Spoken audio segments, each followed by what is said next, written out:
Welcome to Exasperated Nerd Explains.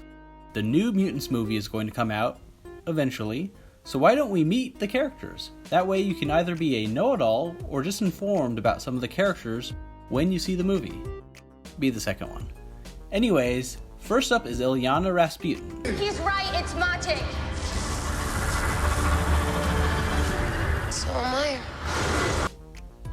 That's a joke, because her mutant name is Magic, but spelled with a K. I'm not sure if that's a to be cool thing or translation thing since she is Russian, or if it is just so Marvel could trademark her name. Actually, no, it is definitely that.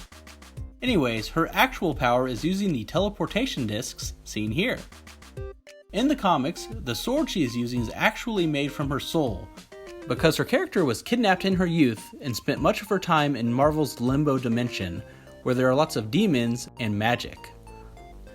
The simple explanation, her sword is unrelated to her mutant abilities, at least in the comics.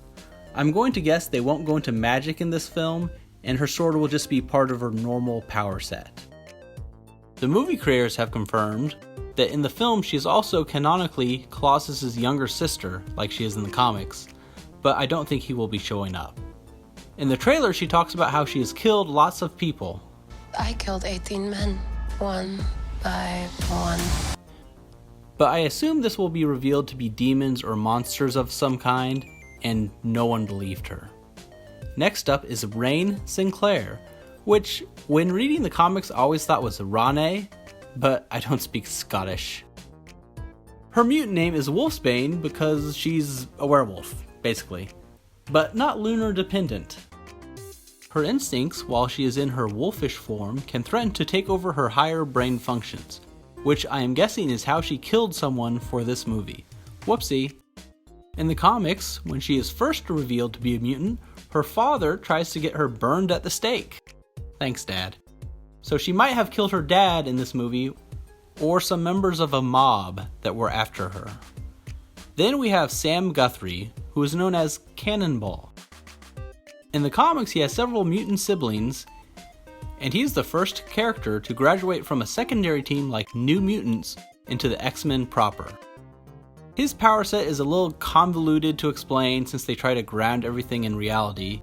Officially, it is a thermochemical reaction that he can release from his skin. He's essentially a human rocket, and when he goes rocket mode, an impenetrable force field surrounds him so he can't be hurt, as he flies into things or people. This is usually released through his legs, but in the comics he eventually learns to control it and can release it from other parts of his body. He probably winds up at the Institute because he made someone go splat against his force field like a bug hitting a windshield. Next up is Roberto da Costa, who also goes by Sunspot. His powers are kind of Human Torch-like. He's able to absorb and channel solar power. In the comics, he eventually gets really rich and buys out the evil organization AIM to use for altruistic ends. This character has also showed up on film before, making an appearance in X-Men Days of Future Past. For this feature, it looks like he accidentally burned someone when his powers manifested. Danielle Moonstar, seemingly the central character in the film, has gone by Psyche and Mirage.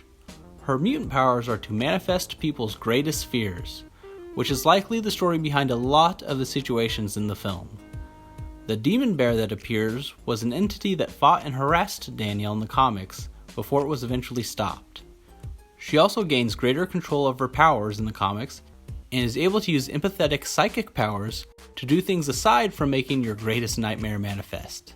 She will presumably be blamed for the death of her father and perhaps others due to the demon bear's appearance at the start of the film. And finally, we have Dr. Reyes, who is a mutant in the comics and I believe in this film. Her power is the ability to generate force fields, which show up throughout the trailer. She's also a medical doctor in the comics, all of which makes me think that she is genuinely trying to help them in this movie and isn't just some evil doctor character. That looks to be pretty much the entire cast. There may be a cameo or two they sneak in, but we won't know that until it's finally released. Thanks for watching. If you learned something, please like the video or comment below. I have other similar videos that may be of interest. Bye!